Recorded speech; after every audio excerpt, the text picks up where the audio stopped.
Welcome back to This is a Commander channel, where this is a Commander channel, and today I'm going to be talking about Commander Tough Rules and Cool Interactions, episode 166. Today's episode is going to take a deep dive into one of the latest mechanics added to the game, Start Your Engines and Max Speed.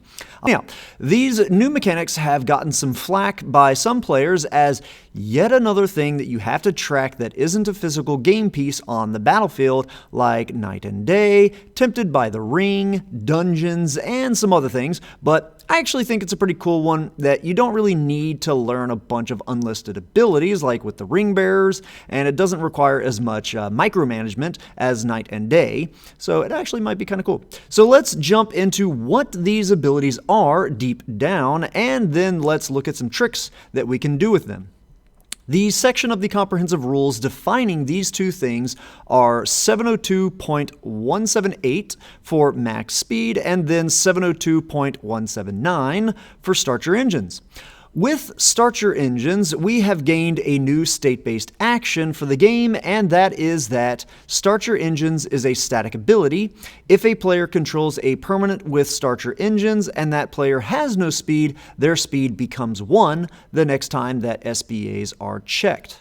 This means that it isn't a form of an enters the battlefield trigger or anything similar to that. If your opponent plays a Hushbringer that shuts off your ETBs and then you play your Howl Squad Heavy, it doesn't stop you from starting your engines and going to 1 speed. This also means that if I threaten your Howl Squad Heavy and temporarily steal your creature with Start Your Engines, now I will be at 1 speed. And if you're in a deck that steals a lot of stuff over the course of the game, then do make sure you are keeping track of your speed. You may steal something that it is relevant to.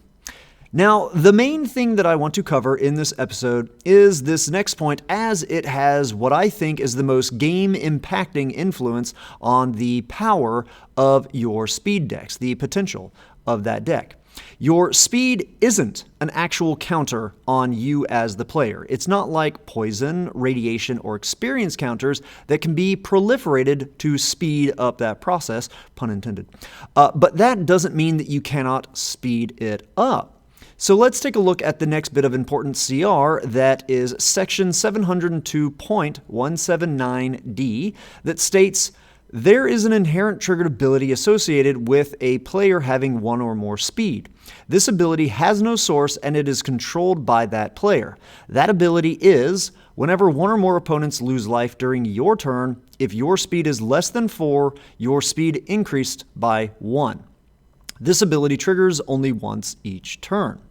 So clearly, that whole ability triggering only once per turn stipulation that has been added to it is to balance this and keep it from growing at too fast of a rate, and it can also happen on only your turn. You can't increase your speed on other players' turns once per turn. But that doesn't mean that it will always take 3 or more turns to get to your max speed of 4. And before moving on to that, I do want to clarify why I said it takes 3 turns to get to speed 3. The once per turn limit is only on the inherent triggered ability to increase it beyond 1. But the event of it going from 0 to 1 is from that state-based action, that SBA. And this means that the turn that you go from 0 to 1, you can also go from 1 to 2 speed. Is this likely to happen on turn 1 when your turn 1 land drop is Muruganda Raceway? No, I doubt that will happen, but if it's your second turn and your land drop enters tapped, and then you can't get your commander Mendicant Core Guidelight out on turn 2, then make sure that on turn 3 you play it and then you do your land drop of something like Lonely Arroyo land, that one of those pinging deserts, to an opponent, because that way the land that you play that turn will actually trigger your speed increasing. But if you do that land damage trigger and then play your commander going from speed 0 to 1, you won't go from within 1 to 2. Okay, so now on to increasing your speed faster than normal. While you cannot proliferate your speed, and things like Panharmonicon and Any Joins Up will not make your Samut the driving force increase your speed with an additional trigger, there is still a way to do that. The cards Lithoform Engine and Strionic Resonator both have the activated abilities to copy a triggered ability that you control, and as we saw in that CR that I referenced from earlier, you do control that triggered ability of increasing it by 1. Speaking of Samut, which is a 6 mana value commander, this means that unless you happen to draw into one of your limited number, there's not a lot in the game so far, of your Start Your Engines cards that you can run in the deck, based on color identity limitations, you may want to run these kind of things as your starting your engines on turns 4, 5, and 6 when you get Samut out means that you may not even get to max speed until turns 7, 8, 9, or even 10. And a lot of games end around those turns, and then you don't want your deck to just start doing its thing when the game is getting to that point where it's coming to an end. You can also use a card like Return the Favor if you're in red to copy a triggered ability. I covered this unique card back in episode 137, and it now being one of the very few cards that can be used to speed up your build up is just another reason why its wording on that card is so amazing and versatile. In looking at the EDH rec page for Samut, I don't see any of these 3 cards showing up, at all, not even 1% or so. And I'm not sure if that's because players just don't know about this interaction, or maybe it is just something else. Like with radiation counters, even if you are the one that gives those radiation counters onto the opponents, when they trigger on that opponent's pre-combat main phase, you are not considered the controller of that mill effect. So you couldn't use a Strionic Resonator to increase how many cards that they end up having to mill. So players might be thinking that they do not control the triggered abilities increasing their speed on their turn. I don't know if it's that, or if it's something else, or if people are just not thinking about increasing their speed at a faster speed.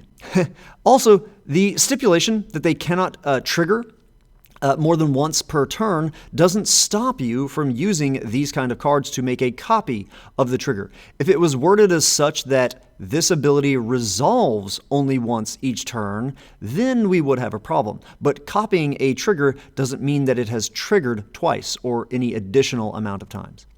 And now on to some bonus facts. Things to know and things to be aware of in your deck construction.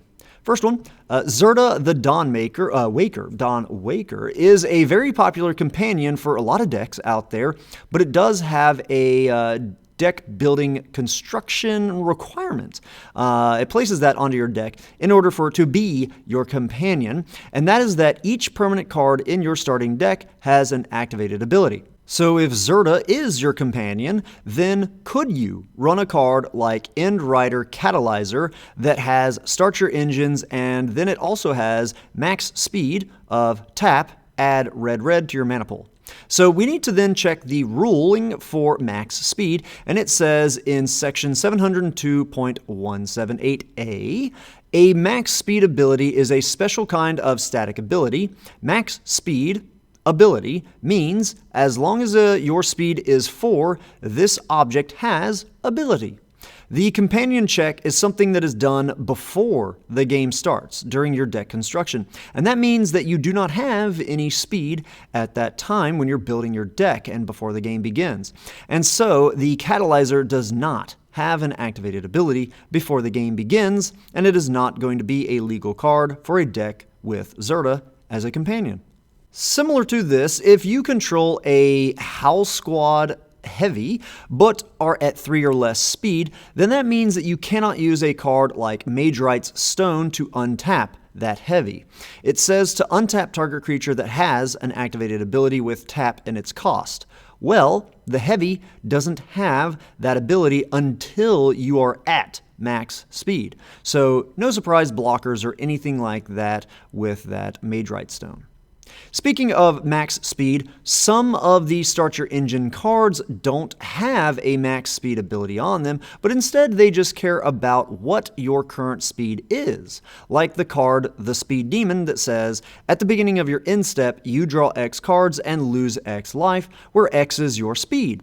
And we saw in that last CR that I referenced that there is a hard cap on what your speed can be. If you're at 3 speed and then you trigger to go to 4 speed, you cannot use one of those cards that I discussed earlier, like Strionic Resonator, to trick it and go to 4 speed, and then your copy of that trigger resolves again and you go to now 5 speed, so that you could draw 5 cards on your instep with the Speed Demon. Maybe one day WotC will print some cards with static abilities that raise the limit on your speed, or will have no limit on the speed, but until that day happens, 4 is currently the hard cap. Can you guys think of anything that I haven't covered about speed and max speed and Start Your Engines? Any questions that you still have about these mechanics? Can you think of any other crazy situations like that last one with the Dark Imposter? I still think that that's really, really bonkers that, like, you're activating a max speed ability, but it's not actually max speed, and it doesn't matter if you have max speed, it's your opponent. It's a really, really kind of weird situation. That would be really cool to pull that off in a game. But yeah, please ask any of those kind of things below, and I will do my best to answer them in hopefully a not too confusing way. Magic is wild, isn't it? Anyhow, that's all I've got for today's episode. As always, I hope that all of you have found the video to be entertaining at least, and I hope that a few of you have even learned something about the crazy rules in this great game of Magic. Have a good one. Ta-ta. Okay, I'm just kidding. It's not the end. It's the weird section at the end of the video. Did you guys see the bracket news? That's really cool. I might actually do a video on it. Maybe not the one next week. Might actually do that one coming up soon or something like that. I'm excited. It's a lot different than I expected, so might get a video out about that soon. So yeah, be on the lookout for that. Possibly, maybe. I might procrastinate. We'll see. All right, ta-ta.